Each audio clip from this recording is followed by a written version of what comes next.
नमस्कार, स्वागत है एक बार फिर से आपका मेरे यूट्यूब चैनल में। और आज हम बात करेंगे लॉ ऑफ अट्रैक्शन को। अगर आप फॉलो कर रहे हैं, लॉ ऑफ अट्रैक्शन के बारे में आपको जानकारी है, लेकिन जब आप लॉ ऑफ अट्रैक्शन में मैनिफेस्टेशन में अपनी कोई भी विश को डालते हैं या फिर कोई भी विश जो आप चाहते हैं वो पूरी हो जाए, लेकिन वो विश पूरी नहीं हो पाती है, तो ऐसा क्यों होता है? क्या रीज़न होते हैं जो आपकी विश पूरी नहीं हो पाती? और बात करूँ अगर मैं मेरी, तो मेरी 100 में से 95 विशेज़ मेरी पूरी हो जाती हैं, और जो 5 विशेज़ रह जाती हैं वो क्यों रह जाती है वो भी मैं आज आपसे शेयर करूँगी।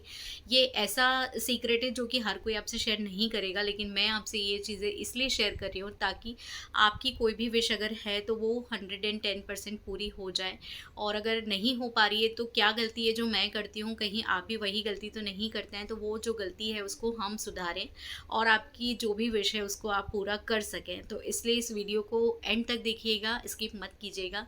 अगर आप इस वीडियो को स्किप करते हैं तो बहुत सी इन्फॉर्मेशन है जो आपसे छूट जाएगी और फिर आपकी विशेस जो है वो मैनिफेस्ट नहीं हो पाएंगी। किसी भी विश को जब आप मैनिफेस्ट करते हैं, आप जब उसको पूरा करने के लिए यूनिवर्स से कनेक्ट होते हैं, यूनिवर्स के साथ अलाइन होते हैं, तो वो विश आपकी पूरी तब नहीं हो पाती है जब आप किसी भी तरह का कोई डाउट उसके अंदर डाल देते हैं।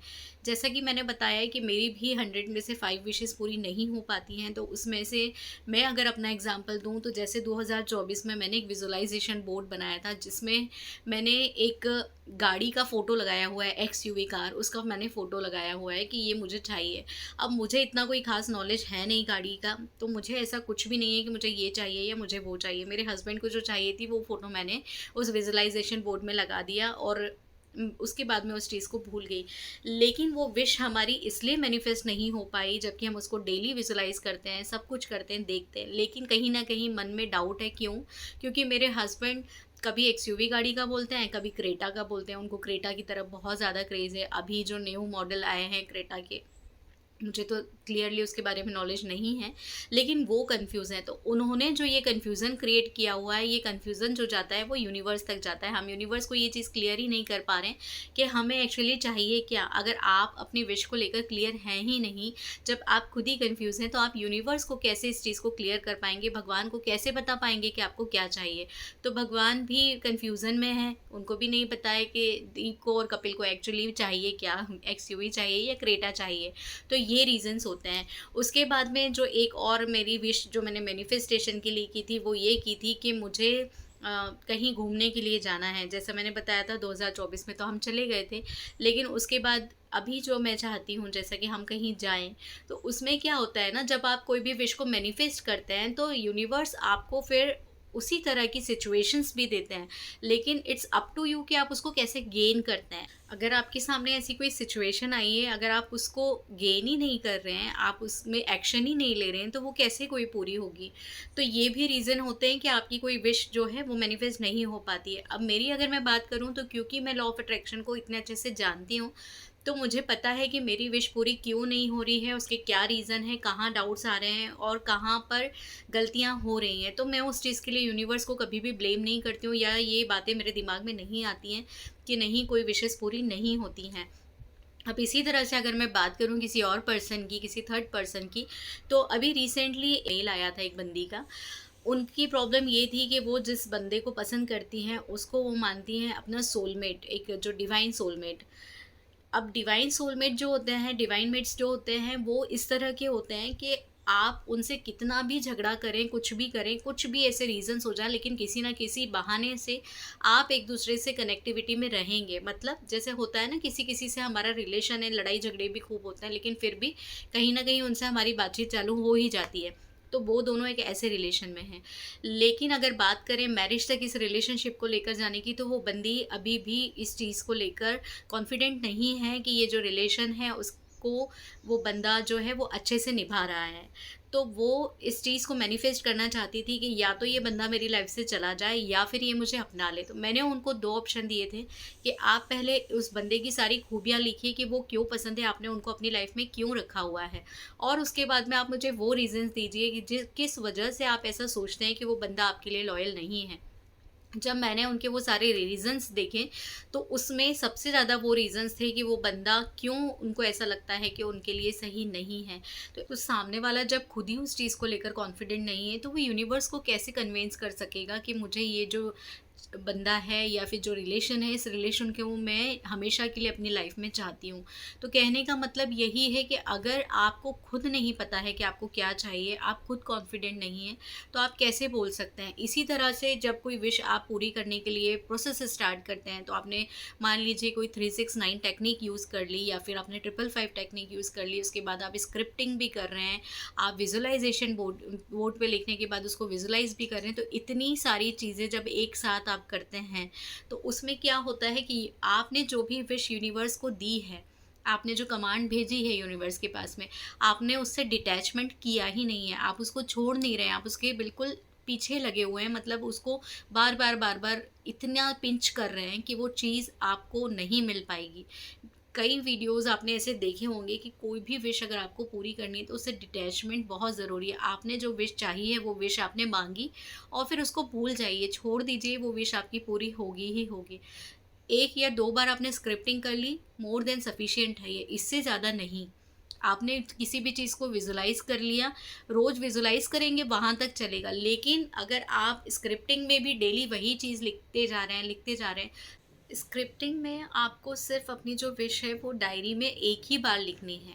इसके अलावा अगर लिखने की बात करें तो स्क्रिप्टिंग और 369 जो टेक्निक्स होती हैं उसमें आप कन्फ्यूज़ मत होइएगा।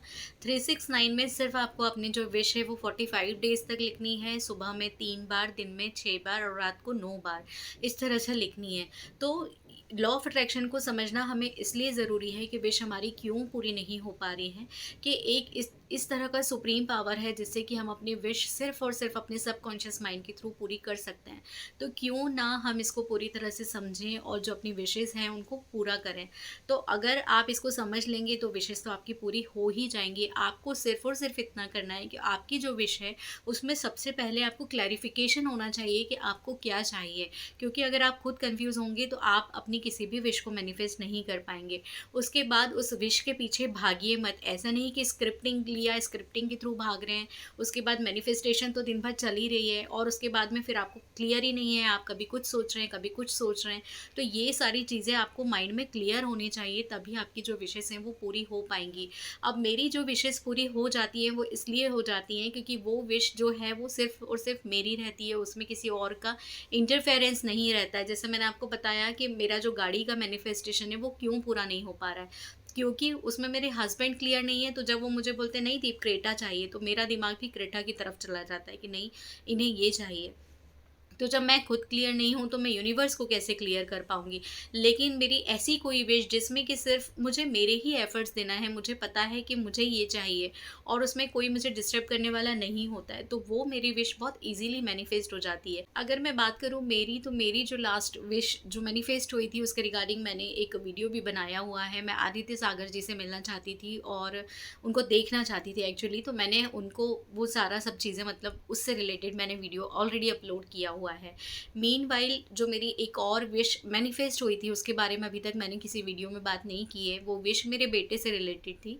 उसके जो टेस्ट होते हैं एक्चुअली अभी बिफ़ोर 3 टू 4 मंथ उसके एक टेस्ट हुए थे। तो उस टाइम पर क्या हुआ था कि जो पेपर होते हैं नॉर्मली जैसे एग्ज़ाम होती है उसी टाइप से उनके वो टेस्ट होते हैं। अभी वो है तो फर्स्ट स्टैंडर्ड में, लेकिन उस टेस्ट में उसका बहुत अच्छा परफ़ॉर्मेंस नहीं रहा था। प्लस वो उस टाइम पर उस टेस्ट के प्रेशर में बीमार हो गया था। तो एक नाइट के लिए वो हॉस्पिटलाइज़्ड भी रहा था और उसका मैथ्स का पेपर जो सबसे ज़्यादा उसका फ़ेवरेट सब्जेक्ट है, वो पेपर भी वो अटेम्प्ट नहीं कर पाया था और उसमें एब्सेंट लग गई थी, तो वो उसका पूरा परफ़ॉर्मेंस बिगड़ गया था।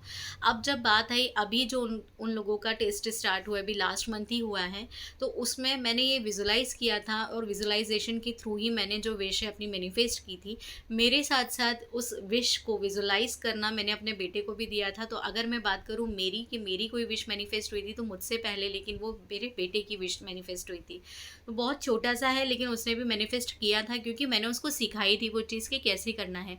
तो मैं सिर्फ़ ये करती थी कि रात को सोने के टाइम पर मैं ये विज़ुअलाइज़ करती थी कि मेरा बेटा जो है वो टेस्ट देने के बाद जब घर पर आया है स्कूल से, तो बहुत खुशी-खुशी आ रहा है और मुझे बिल्कुल खुशी से बोल रहा है कि मम्मा मेरा पेपर बहुत अच्छा गया है, मैम ने मुझे बहुत एप्रिशिएट किया और ये मुझे स्टार दिया, ऐसा जो नॉर्मली बच्चों को मिलते हैं।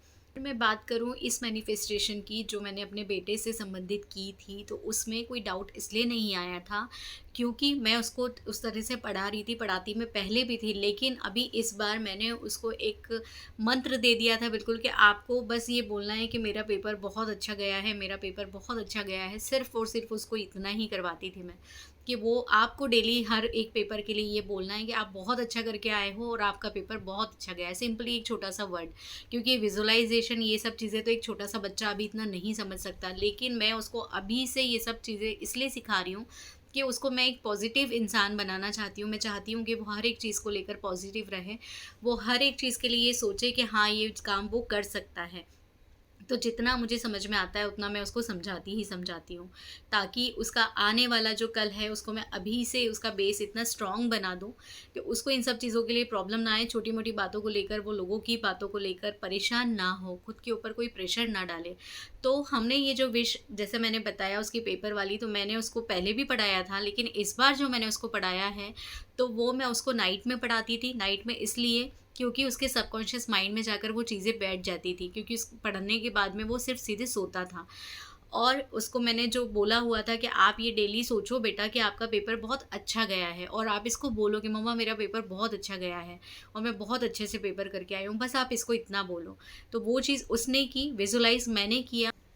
तो विशेज़ इस तरह से पूरी होती हैं। जैसे मेरे अगर मैं बात करूँ मेरी, तो कोई लोग ये सोच सकते हैं कि मैंने किया था, उसमें कोई डाउट नहीं था, इसलिए विश मैनिफेस्ट हो गई। तो डाउट तो मेरे बेटे ने भी नहीं रखा था, उसने तो सिर्फ़ सिंपल से वर्ड बोले थे कि मेरा पेपर बहुत अच्छा गया है, और बस और यही कि मेरी मैम ने मुझे बहुत एप्रिशिएट किया है, बस इतना ही, क्योंकि वो बच्चा इससे ज़्यादा कर नहीं सकता था। बात करूँ अगर मेरी, तो मैंने तो जो करना था वो सब कुछ किया ही था, और हमारी जो विश है हमने मैनिफेस्ट की और वो विश पूरी हो गई। तो इसी तरह से आप भी जो भी विश चाहेंगे वो बिल्कुल पूरी हो जाएगी। मैं भी एक इंसान हूँ, आप भी एक इंसान हैं, सबकॉन्शियस माइंड हम सबके पास में है। तो जिस तरह से सबकॉन्शियस माइंड में विशेज़ को मैंने बिठाया है और अपनी विश को मैनिफेस्ट किया है, अपने बच्चे के थ्रू भी कर लिया और खुद के थ्रू भी करती रहती हूँ, तो आप भी कर सकते हैं। कोई रॉकेट साइंस नहीं है, कोई ऐसी चीज़ नहीं है जो बहुत टफ़ है। सुना है तो उसको अमल कीजिए। जब भी आप किसी विश को मैनिफेस्ट करने के लिए प्रोसेसिंग करते हैं, सोचते हैं, जब आपके मन में थॉट आती है, उस टाइम पर आपकी जो वाइब्रेशन है वो कैसी होती है, इस पर डिपेंड करता है। उसके बाद उसको लेकर आपके मन में कोई डाउट नहीं होने चाहिए। उसके बाद जब आप किसी भी विश को मैनिफेस्ट करते हैं, तो यूनिवर्स आपके सामने उससे रिलेटेड रास्ते भेजते हैं। अब उन रास्तों पर कैसे चलना है, उस मौके को आपको कैसे गेन करना है, ये आपके ऊपर है। अगर आप एक्शन नहीं लेंगे तो कोई भी विश आपकी पूरी नहीं हो पाएगी। सेम एज़ इट इज़ के सामने थाली रखिए, लेकिन अगर आप खाने के लिए हाथ नहीं बढ़ाएँगे, कोल नहीं लेंगे, मुँह में नहीं देंगे, तो कैसे पेट भरेगा आपका? यही सेम चीज़ें हैं, इसी तरह से मैनिफेस्टेशन होती है। तो आप उम्मीद करती हूँ कि ये मैंने जस्ट बताया है आपको सब कुछ, इसके थ्रू आप कुछ समझ पाए होंगे। तो अगर आपको ये वीडियो पसंद आया हो तो वीडियो को लाइक कीजिएगा, चैनल को सब्सक्राइब कीजिएगा। Thank you so much.